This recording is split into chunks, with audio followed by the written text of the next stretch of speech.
Hi friends, இன்றைக்கி வந்து நம்ம புதுப்பட்டி மாரியம்மன் கோயில் தான் இருக்கோம். இது எங்கே இருக்குன்னா சேலத்தில் கண்ணங்குறிச்சிங்கிற இடத்துல இருக்குதுங்க. இது ஃபஸ்ட்டு வந்து பார்த்திங்கன்னா அரசு விநாயகர், அரசடியில் ராஜா மாதிரி உட்காந்துட்ருக்காரு, அரசடி விநாயகர்னு சொல்கிறாங்க.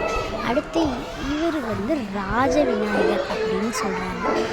பாருங்கள் எப்படி ராஜா மாதிரி உட்காந்துட்ருக்காருன்னு.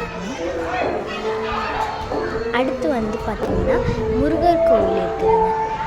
சுற்றி சுற்றி உட்கார எல்லா இடம், செடி, மரம் எல்லாமே இருக்குதுங்க. வந்தீங்கன்னாலே லுக்கு செமையாக இருக்கும், ஃபோட்டோ எடுக்கிறதுக்குலாம் செமையாக இருக்குங்க. இது வந்து முருகர் கோவில். முருகர் கோவில் முடிச்சதுக்கப்புறம்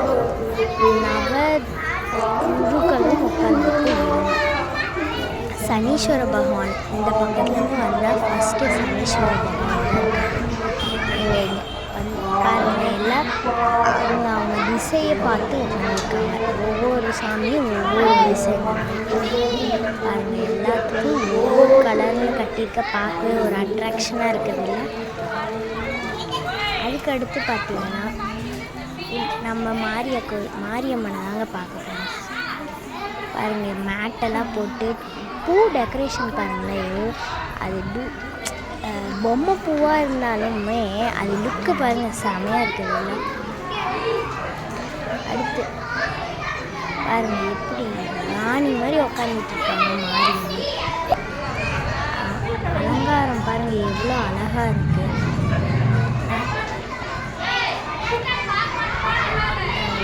இந்த மாதிரி நீங்கள் எங்கேயாச்சும் பார்த்துருக்கீங்க மாரியம்மன் செமையாக லுக்கா அப்படின்னா மறக்காமல் அலங்காரம் பண்ணிங்கன்னா கமெண்ட்டில் சொல்லுங்கள். அப்புறம் சுற்றி மூணா பக்கம் வெவ்வேறு சாமிகள் உட்காந்துருக்காங்க. ஒவ்வொரு திசையிலும் ஒவ்வொரு சாமி. இவங்க வந்து பார்த்திங்கன்னா சிவதுர்கைன்னு சொல்ல போகிறாங்க.